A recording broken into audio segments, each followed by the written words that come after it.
For nearly 200 years, the Knights of the Temple of Solomon were the epitome of Christianity's medieval crusade against Islam.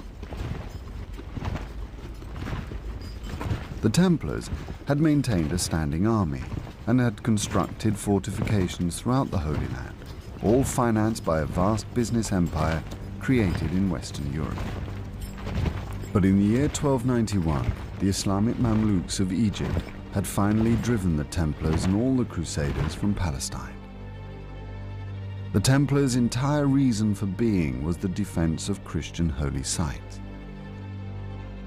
What role could there now be for the warrior monks? If they had no role, why did they still need such wealth?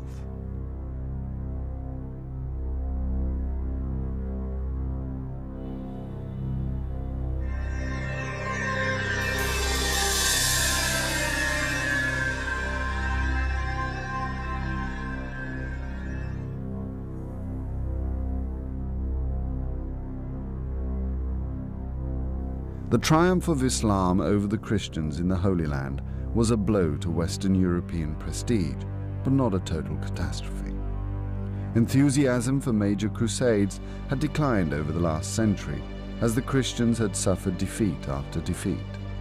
To many, there must have been some reason why God had seemingly abandoned the Crusaders. The sins of pride, arrogance, and avarice were accusations the Templars had faced many times, but the Templars had never once given up the fight against the Muslims. The Grand Master himself had died in their last battle at Acre, and the remaining Templars had all fought to the death. For the order as a whole, the annihilation of the Christian state was merely a temporary setback. The Templars fought very gallantly to defend Acre in 1291, and even though they were driven back on Cyprus in the course of the 1290s, there's plenty of evidence to show that they were continuing to maintain the cause of the crusade. They hired fleets, they attacked the Egyptian and Syrian mainlands, they attempted to establish a base on the island of Ruad off Tortosa. It was unsuccessful, but the will was there to do it. Neither did the Templars halt their recruiting and fundraising activities. Crusading enthusiasm had dampened in Europe, but had by no means died. The Templars had no difficulty attracting new recruits.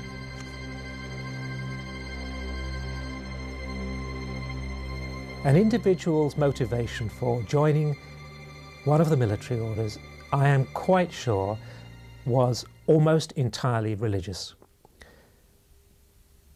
So if he succeeded in saving his soul, then from his point of view, he was victorious. The fact that he had lost a battle, lost a fight, that the Crusader states had fallen was, I won't say secondary, it was a disaster. But as far as the individual motivation of a recruit is concerned, if he fought and died in the cause that he believed in and went to heaven, then he, as an individual, was victorious. With a new headquarters in Cyprus, new recruits, a highly productive network still providing immense funds, the Order of the Temple continued its 200-year-old struggle against Islam. After each catastrophe, the resilient Templars had always regrouped and returned to the fray.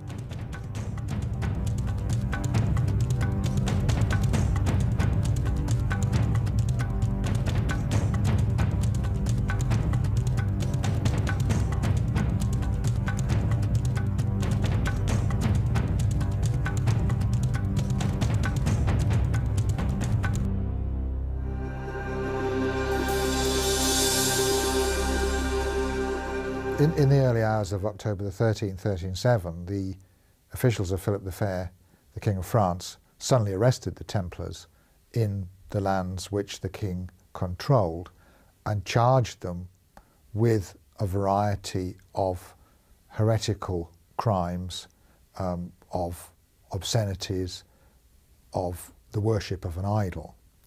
and very quickly extracted confessions from many of the Templars that had been arrested at that time.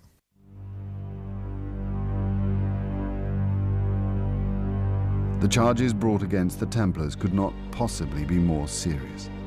They included treason with the Muslims, worshipping an idol, denying Jesus Christ, spitting on the cross, sleeping with the devil, eating the ashes of their dead, impregnating virgins, and various homosexual activities. If the Templar Knights were found guilty of any one of these crimes, they would be burned alive.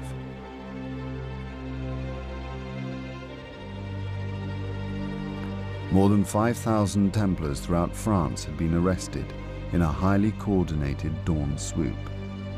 Even the Grand Master of the Order of the Temple, James of Malay, had been captured, and he too had confessed to many of the accusations.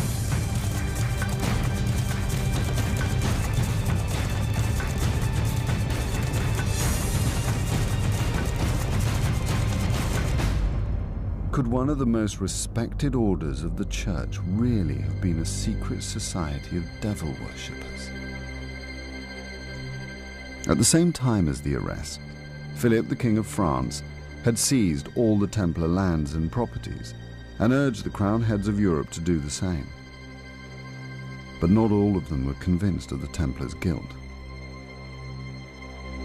Those rulers who were not linked to the French monarchy were very, very sceptical, as were many independent commentators. The Italians in particular, who wrote about it at the time, were quite convinced there was a financial motive behind it.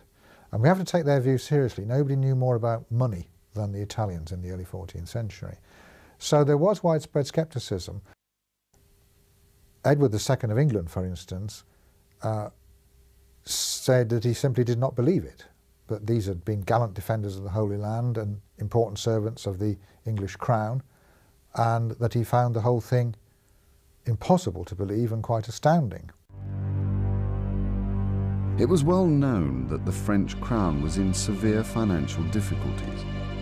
In the preceding years, the king had debased the coinage, expelled the Lombard bankers, and confiscated all properties of the Jews. Philip was exceptionally pious and probably even believed the accusations brought against the Templars. If they were true, it was his duty to purify his realm.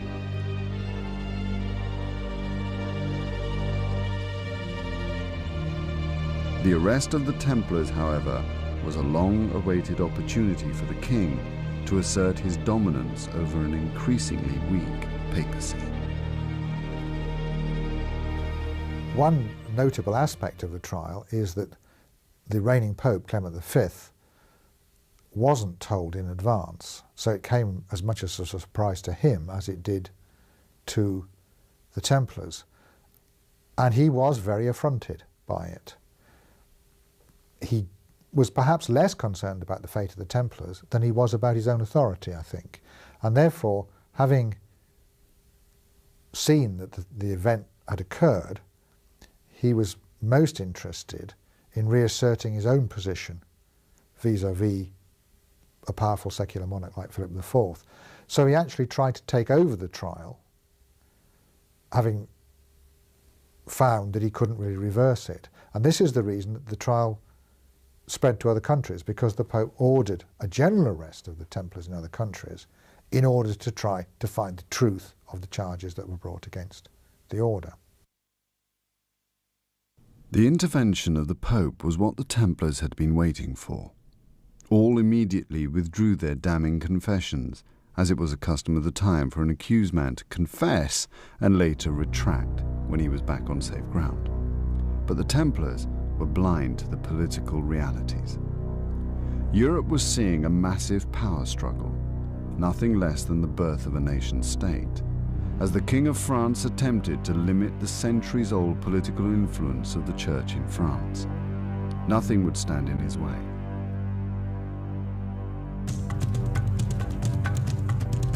King Philip was set on destroying the Templars and had launched an enormous public relations offensive, circulating the sensational confessions throughout his kingdom. To the people of medieval France and Europe, news of the blasphemous Templar confessions was profoundly shocking. Even today, many people still believe that these confessions must have contained at least a grain of truth. Some historians have actually believed that the Templars were guilty of the crimes of which they were accused, and they point to the large number of confessions that were made, and indeed the great detail that one can see in the confessions of participation in obscene and blasphemous rites, which the Templars were accused of. I think, though, for those of us looking back on the 20th century, a century scarred by governmental pressures, both mental and physical, in particular, a century in which torture has been used extensively by most of the governments of the world, we, I think, can have a good deal less faith in confessions extracted under that kind of pressure. And indeed, most of these Templars were tortured in all kinds of horrendous and painful ways. And not one of us could say that we wouldn't be forced to confess almost anything, perhaps anything, if we were put under sufficient pressure.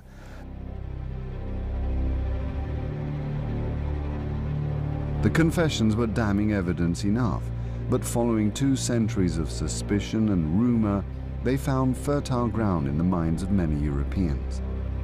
The Templars' vast wealth, their failure to defend the Holy Land, their unusual relationship with the Muslims and Islamic culture was enough to convince the Pope that there may be some truth in the allegations. But more importantly for the papacy, its own prestige was at stake. The Pope had seen no option but to abandon the Order of the Temple. The Templars had few among their ranks who were capable of defending themselves against such abominable charges. The fact that the Templars regarded themselves and were regarded by others as unqualified in strictly religious or doctrinal matters was not a problem in the early years, but I suspect that it laid them open to criticism later, or at least was like a chink in their armour. The fact that they had always claimed not to be scholarly in religious matters meant that they could be accused of deviant religious beliefs or activities. And they would find it very, very difficult to justify themselves or to explain this, because in the past they had never claimed any knowledge. So, in a sense, their only excuse was ignorance.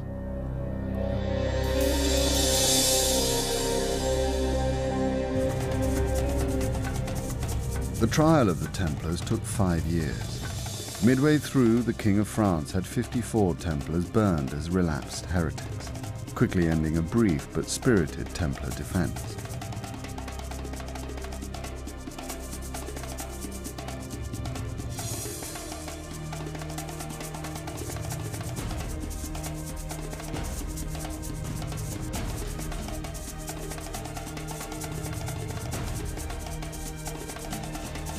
Finally, in March 1312, 5 years after the arrests, the Pope announced the abolition of the Order of the Temple of Solomon. All of their vast lands and treasure were handed over to the Knights Hospitaller, much to the fury of the French king. Philip immediately sued the Hospitallers for the legal costs of the trial. All of Europe was stunned. The abolition of the Templars was unprecedented. Many still refused to believe the Templars' guilt, but Europe's crowns could not resist the rich pickings of the Templar properties. In England, for instance, Edward II took over the Templar lands and the Templar treasury, and he made assignments on these lands and on this money. And although in the long term, once the Templars were suppressed in 1312, the property was transferred to the Hospitallers. We know from Hospitaller records that the Order of the Hospital was still trying to get hold of lands that Edward II had assigned to political friends and political favourites of his in the late 1330s. We know from hospitaller inventories that that's the case. So once the process had started, it was equally damaging to the temple in those countries where the monarchs had, in the first place, been quite sceptical of their guilt.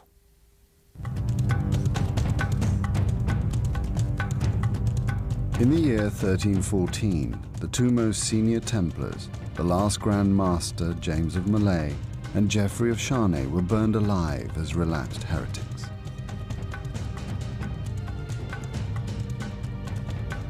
Ordinary knights who confessed and repented were given prison sentences and were then allowed to join other orders.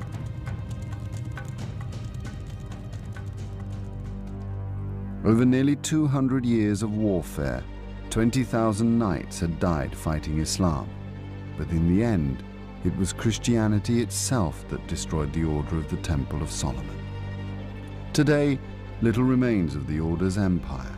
Ruins of enormous castles, a few remnants of the vast European network, which once owned more than 900 preceptories. However, modern warfare, trading, shipping, communications, banking, and farming all owe something to the innovations of the Knights Templar.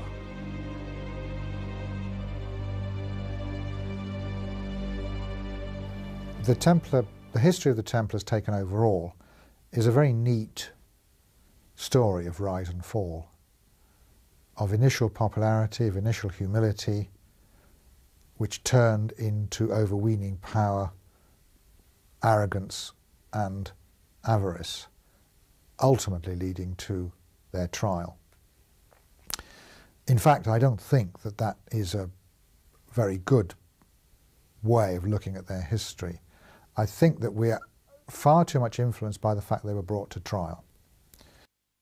All the time, therefore, if one's trying to examine the history of the Templars in the course of the 12th and 13th centuries, one must try to do it without bearing in mind the trial that occurred, to try to think as if the trial never happened, and then look at the history of the Templars. And I think one would find it would look rather different, because in my view, the trial was not a direct consequence of any actions or omissions that could be laid at the Templars' door in the period from the 1290s onwards. I think that the action against the Templars in the trial was largely generated by circumstances within France, and in particular circumstances within the Capetian government at that particular time.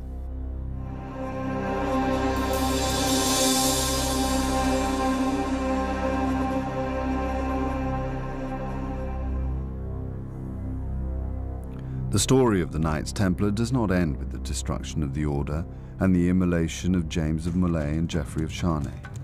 The dramatic rise and fall of one of the most powerful institutions of the day has fascinated people for the last 7 centuries.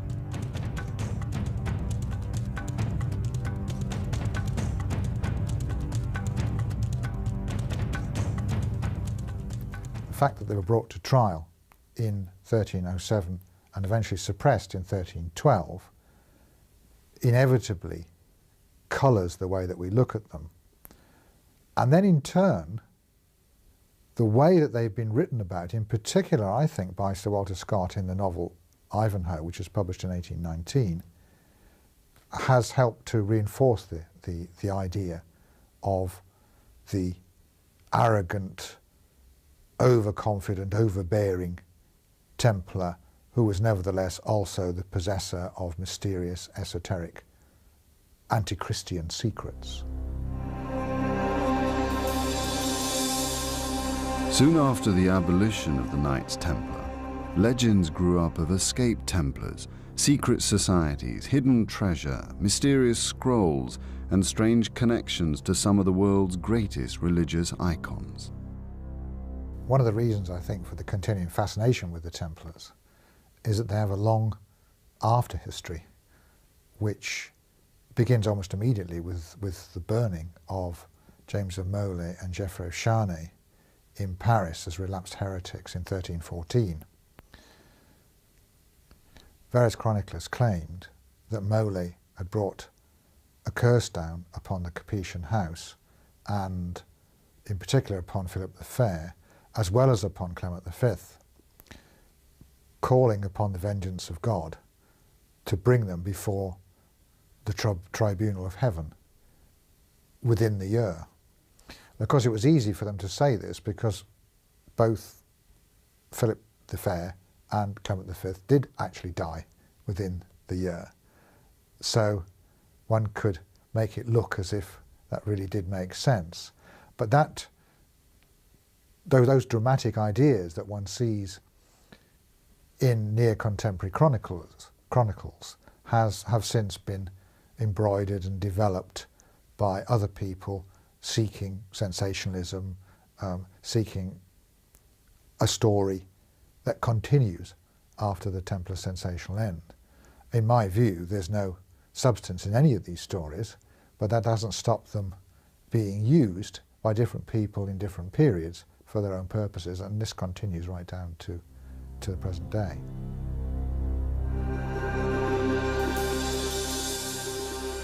One of the most persistent legends associated with the Templars is their connection with the Shroud of Turin, which for many years was believed to have been the burial shroud of Jesus Christ. In the 1970s and 1980s, when historians and scientists were arguing about the authenticity of this particular relic, they needed to provide it, if it was to be seen as authentic, they needed to provide it with a scientific provenance, but they also needed to provide it with a continuous history. And there were really large gaps.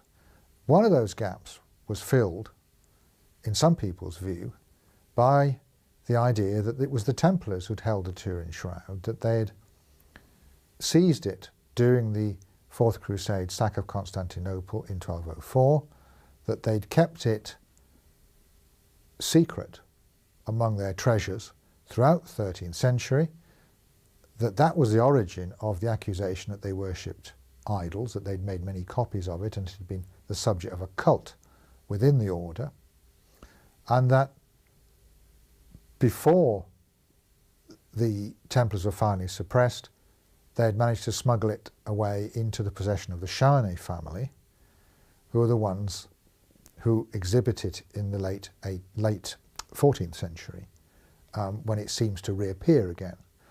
So this seemed like a plausible theory as to what had happened to the shroud in the 13th and the 14th centuries, while also rather neatly explaining the accusation of idol worship against the Templars. The problem with the theory is that there's not one shred of evidence to support it. It is entirely a theory, and it's totally incredible and quite unbelievable.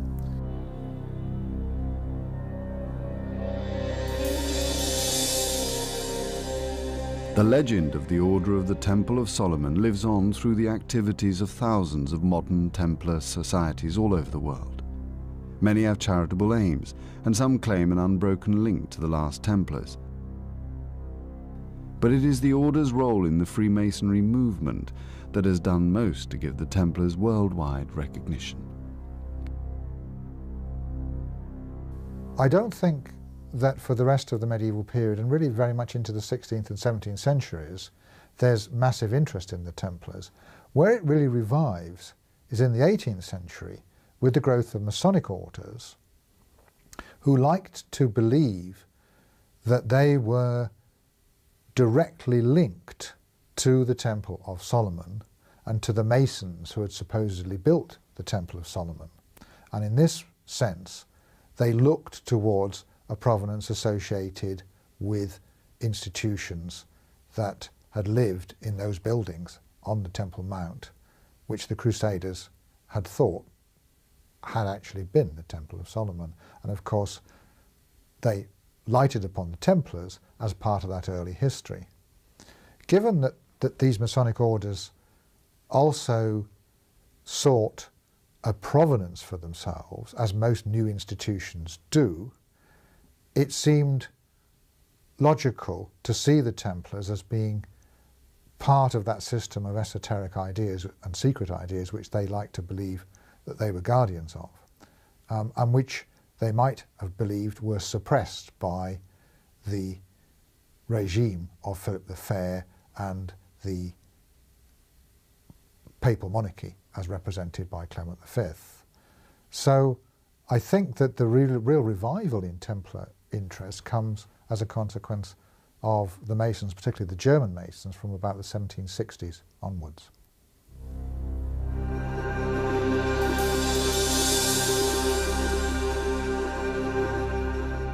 Many of the Templar legends begin with the Order's occupation of the Temple platform in Jerusalem. And some people believe the Templar Knights must have excavated beneath the platform. Here the Templars are supposed to have found at one time or another not just the esoteric secrets of King Solomon himself, but even the Ark of the Covenant. But there are several problems with these theories. The Crusaders actually called it Solomon's Stable. And really, although this name has no base from architecture or historical point of view, because that site, as it is stand today, has nothing to do with Prophet Solomon's. We know that Solomon's developed Jerusalem, but not that site or that area exactly. Although the structure as it is stand today, especially the bases, are Roman, while the upper courses is purely Islamic and from the Umayyad dynasty. One Templar legend is that their vast treasure, together with any esoteric secrets they may or may not have discovered, escaped the clutches of the French king. For decades, the discovery of the lost Templar gold and the lost secrets have been the ambition of many a treasure seeker. Rosslyn Chapel in Scotland, which is the heart of Scottish Freemasonry, is also believed by many to hold those Templar treasures which must have eluded the King of France. When the Templars were arrested in 1307, the officials of Philip the Fair very carefully inventoried all their possessions, and they also took over the Temple fortress and bank to the north of Paris. So it seems very unlikely that any substantial part of the Templar possessions was missed by these people. I don't think there's any secret treasure. I think it's much more mundane and straightforward than that. I think simply that the officials of Philip the Fair took over the Templar possessions that they could lay their hands on, which was most of what the Templars possessed in France.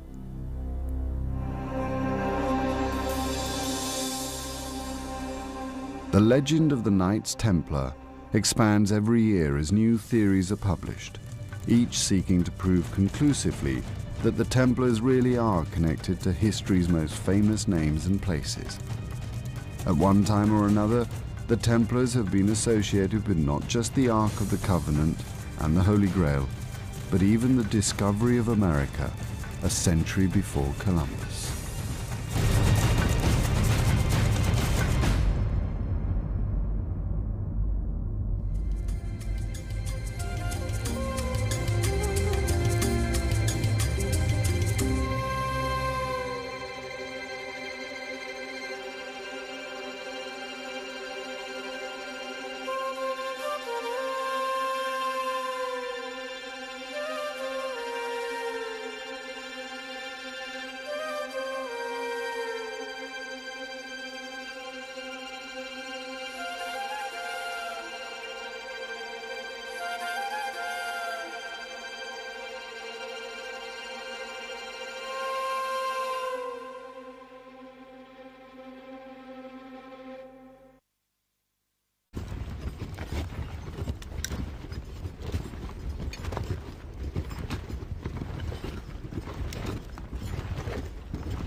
For nearly 200 years, the Knights of the Temple of Solomon were the epitome of Christianity's medieval crusade against Islam.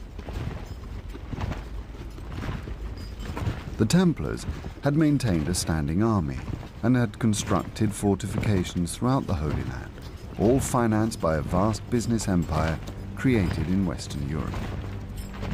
But in the year 1291, the Islamic Mamluks of Egypt had finally driven the Templars and all the Crusaders from Palestine. The triumph of Islam over the Christians in the Holy Land was a blow to Western European prestige, but not a total catastrophe. Enthusiasm for major crusades had declined over the last century, as the Christians had suffered defeat after defeat. To many, there must have been some reason why God had seemingly abandoned the Crusaders. The sins of pride, arrogance, and avarice were accusations the Templars had faced many times, but the Templars had never once given up the fight against the Muslims. The Grand Master himself had died in their last battle at Acre, and the remaining Templars had all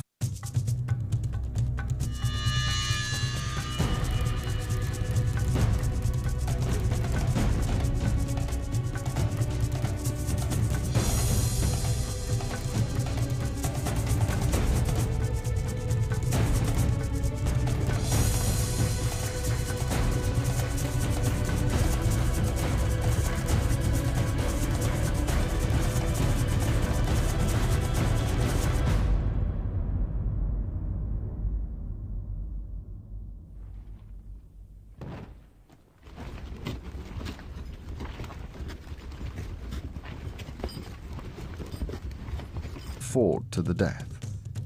For the Order as a whole, the annihilation of the Christian state was merely a temporary setback. The Templars fought very gallantly to defend Acre in 1291, and even though they were driven back on Cyprus in the course of the 1290s, there's plenty of evidence to show that they were continuing to maintain the cause of the Crusade. They hired fleets, they attacked the Egyptian and Syrian mainlands, they attempted to establish a base on the island of Ruad off Tortosa. It was unsuccessful, but the will was there to do it. The Templars' entire reason for being was the defense of Christian holy sites. What role could there now be for the warrior monks? If they had no role, why did they still need such wealth?